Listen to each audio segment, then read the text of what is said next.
we will be reading the worst reviews for Black Panther Wakanda Forever. Now, there are going to be haters in just about anything that gets put out. There were haters for Endgame, surprisingly. There were haters for Spider-Man No Way Home. And there's haters for Black Panther Wakanda Forever. This film was under a lot of pressure under certain circumstances of the lead actor who played the main character ended up passing away, and that is very unfortunate. So, this film was under a lot of pressure, and for what it had to do and all that it had, honestly, it was a very good film.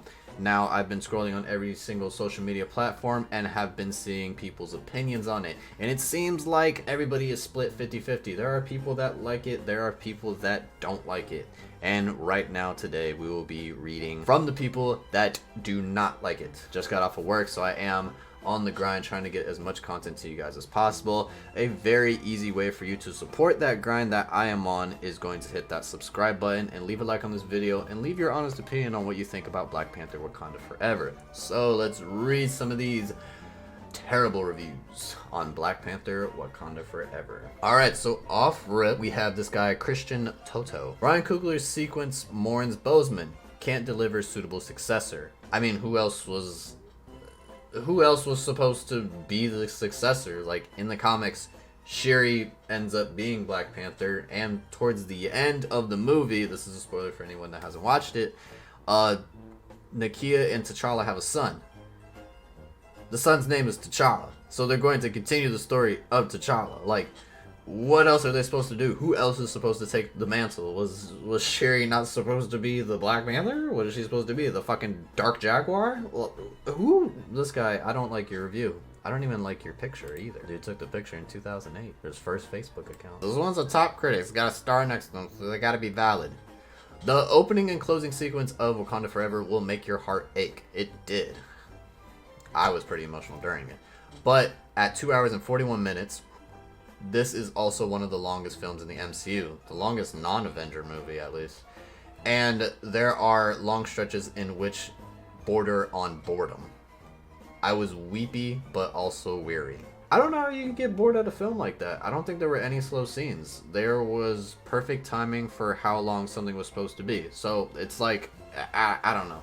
I think she kind of is contradicting herself a little bit, because it's like, okay, if it was any shorter, you would have said that they didn't give this film enough time for us to mourn the loss. And if it was any longer, you would have been like, well, this film kept dragging over the mourn of the loss of, you know, Chadwick Boseman. So it's like, what do you want, lady?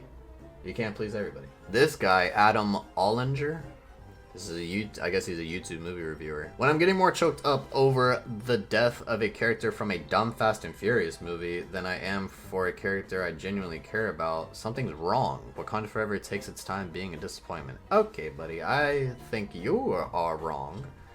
The death of a character from a dumb Fast and Furious movie. First off, Fast and Furious is not a dumb movie. Fast and Furious 2 was dumb. The recent Fast and Furious was dumb. Fast and Furious 4 was dumb. I think Fast and Furious is kind of dumb. Let me not say that. This almost kind of seems a little bit disrespectful towards the character. It's like Black Panther probably has a way bigger, more fan base than Brian O'Connor, who was in the Fast and Furious. So it's kind of just like the fact that you're saying you're more choked up over that than Black Panther is kind of that right there. You're kind of doing a bit too much, and I think you're over exaggerating, Adam. Fuck you. Alright, so we have another top critic, Kyle Smith. Wall Street Journal. Ooh, big money, big money. After a spate of manic superhero blockbusters that ricocheted from one digital spectacle to another, this one takes its time with a character and plot, but doesn't develop either to any satisfying degree. I feel like there was a huge amount of character development. You gotta think, bro. First off, I completely disagree with this, because take Shuri, really look at Shuri from the very first Black Panther movie. She was playful, she was joking, she was like, you know, all hunky-dory, this, that, the third. She loses her freaking brother. She loses her mom. And she's literally a completely different person. The difference between Shuri in this film and Shuri in the first film are absolutely night and day. How do you say that there was no development at all? Especially with the plot that they had, it was a very hard, like, the plot, it was meant for Shuri to go through hardships, go through trials and tribulations. She literally lost everything. You know what I'm saying? So it's like, where was there no development? Kyle, stop reviewing movies. Alright, so we got another top critic, Isaac Feldberg. The underwater sequences intended to visualize Talokan are drab and washed out to the point of distraction. And even a street level car chase shot at night is near impossible to track. All the darkness seemingly intended to cover for lackluster CGI. Okay, CGI for Marvel movies, you know, recently have been a little bit dookie. We have Thor: Love and Thunder, for example. It was pretty bad. There's a few examples.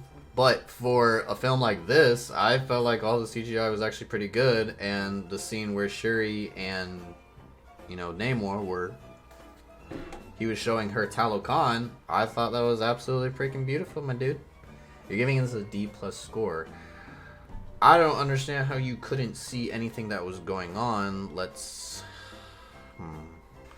How to use your eyes. There's a book on how to use your eyes. Maybe you should read it. Oh, we got a harsh review right here from Sunny Bunch. You got made fun of, bro, in high school.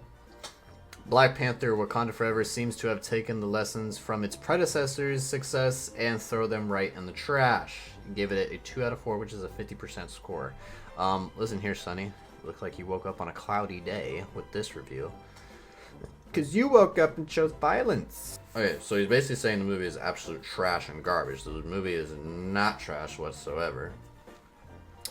If it was trash, then it wouldn't have gotten the score that it got. So, first off, you're wrong there. A lot of people would say, what would Marvel do if Black Panther Wakanda Forever ended up getting bad reviews? I guess we'll never know. So, Sonny, stop reviewing Marvel movies because what you're saying is absolute blasphemy. Here's one where I kind of agree with him. Even with a new Black Panther, Wakanda still feels lost and hollow. So I'm 50-50 with this guy. We all still feel lost because, you know, we're never going to have the OG. Nothing's better than the original. We all have that type of feeling towards something. But I don't feel like Wakanda is just absolutely lost because, you know, at the end of the day, in the comics, you know, eventually the mantle gets passed on. Like, the character T'Challa doesn't just live forever. Like, there's going to be somebody else that, or a different variant of T'Challa that takes on the mantle of being the Black Panther. Alright, so that's all the reviews. All the other reviews that I've been reading so far are just a reiteration of what it is I've already shown you guys. So, yeah, like I said, everybody's still pretty 50-50. You can see all the splats of green everywhere, you know, sprinkled around the fresh tomatoes. I do hope you guys enjoyed the video. If you can, hit the subscribe button if you are new to the channel. Leave a like because that helps out so much. And turn on post notifications so you're notified when I do drop a video. Leave a comment down below on what you thought about Black Panther Wakanda Forever. And leave a comment down below on what movie I should probably read the bad reviews for next. Thank you guys for watching.